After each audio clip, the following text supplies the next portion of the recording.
Strap yourself in for what we're prohibited and available in the state of shock.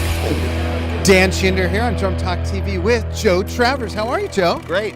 This is gonna be fun. It's so good to see you. I really appreciate you taking a moment because there's so much to talk about with you that what we're going to do right now is give them a little teaser, and then we will get together in person, do a full-length episode, in-depth interview of your career. We'd love to do that. I'd love that. I should have probably asked you this off camera, but where are you living right now? Right now I'm living in Toluca Lake. Okay. Do you ever get out to Vegas? Yes, actually. Okay, that's where I live. That's where we're based. So we'll either do it there or I'll come out to LA, but we'll figure it out and you'll get a big chunk of Joe. But right now, let's talk about a few different things. One of them is, and something I just learned, and this is what's so great about the show, even I learned something.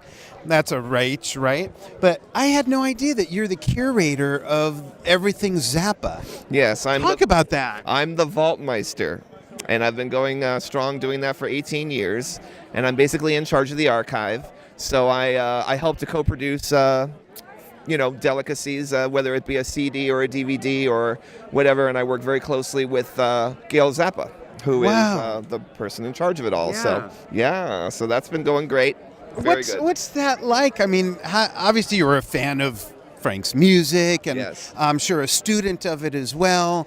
We'll talk about his drummers in a moment, but what's it like going from someone growing up, we're probably near the same age, listening to all that music and then being in that position now? What's that like? It's a dream come true. I mean, I grew up in Erie, Pennsylvania, and I discovered Frank's music when I was probably like 10, and I never looked back. And as I got older and older and older and started understanding what was really going on with that music, I just became a lifer. Yeah. Next thing you know, I moved to Los Angeles and I auditioned for Dweezil Zappa's group, Dweezil and Ahmed Zappa's group. At that time, it was called Z. Right. And I became the drummer for that. And about 3 or 4 years later, I became the Vaultmeister, and I'm still the Vaultmeister.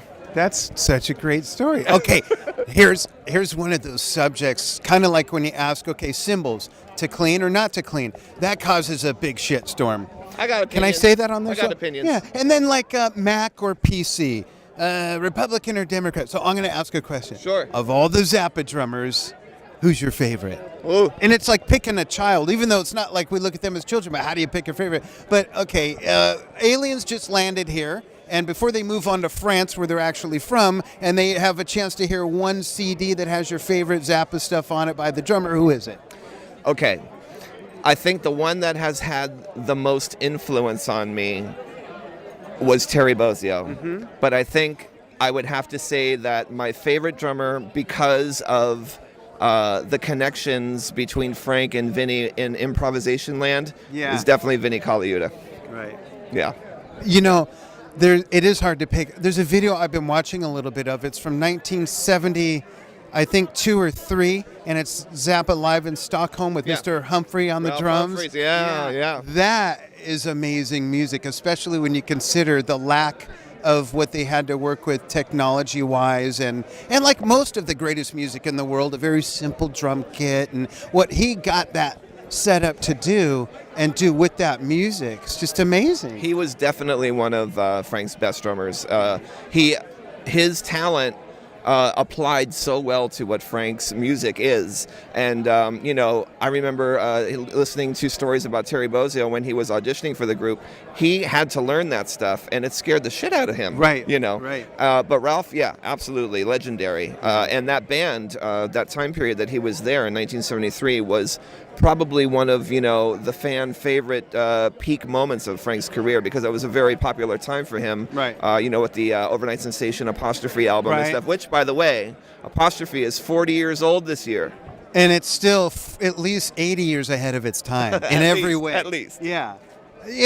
For all you youngsters under 40, seriously, that sounds like me. weird. No, Yeah. Go get Apostrophe. Seriously. Immediately. You've not heard music like this before, no matter what instrument you play or whether or not you play an instrument. And if you're into, would you agree, engineering, producing, whatever it is, just a fan of music, there's nothing like this out there. What kind of music do you tell people it is? It's music. There's no description It's for Zappa music. It's Zappa music. It's a world unto its own. Right. It really is. Yeah. Soundtracks. Let's talk about soundtracks. You Yeah. got your fingers in a lot of different things. Session work. Yeah. Talk about soundtracks. Well, most recently I've been working with composer Bear McCreary, who is responsible for all the music that you hear on the Walking Dead show and Marvel's Agents of S.H.I.E.L.D. And most recently there's a show on the Stars Network called Black Sails. And the theme song is That's My Drums on there. That's so cool. And Bear's a great guy, and I'm very happy to be working with him. And I also play with his wife, Rhea Yarborough, who is a jazz singer-songwriter. And we play around town at places like the Baked Potato. Yeah, you know. yeah. So we're going strong, playing with them. Great. So it's exciting. Yeah. Great. I bring up the issue of sessions and soundtracks and everything because a lot of youngsters, like when I was young and Joe was young, you want to be a rock star. And they don't exactly hand out job applications for that, and not everyone's going to become a rock star, but you can attest to the fact that there's plenty of other wonderful paths to go down with your drumming that are very gratifying and to bring you other forms of success in other forms, correct? That's correct. When I went to school at Berklee College of Music, I went from wanting to be a rock star as a young guy to wanting to be able to be a very well-rounded musician. And so I went from wanting to be, the next, name it, whatever rock, Neil Peart or something, Right. and then realized, I want to actually work in music in many different fields. So it was a goal of mine to try to, dip your foot, so to speak, into many different styles. And by that way, even if I'm not, let's say, a Latin drummer by heart because I didn't grow up with it, but at least I can, identify with the feel and learn about the roots of it so that if I'm ever in a situation where I might have to play something like that, I'm not just going to throw my hands up and go, Right. I give up, Yeah. So that you was swam around in that pond a little bit. Yeah, so I love to play jazz and I love to play funk and I love to play, a lot of different styles now. And so That's cool. Yeah, that's a goal. And obviously, Bonzo was an influence. Huge. Honestly, my favorite drummer of all time. Yeah, me too. My biggest influence, definitely. Yeah. I mean, Yeah. without a doubt. What was the first song you remember hearing that just really made you go, wait, what? Well, for me, it was seeing the movie Song Remains the Same. Yeah. When I saw that, my life changed. Yeah, same here. Yeah. And I was doing a lot of the silly stuff, 7, 8, 9 years old, and then I was 10 when that came out, and Yeah. it was like, that's going to be my job. Yeah. I was very late in the game getting exposure to Zeppelin, and being from Erie, Pennsylvania. There all of a sudden, there started to be these midnight showings, these midnight showings at TV. I mean, at movie theaters, Right. and things like The Wall by Pink Floyd and Rocky Horror Picture Show were being shown, and then Song Remains the Same came, and my friends were like, "Come on, we got to go see this," and I went, not expecting what I saw, Right.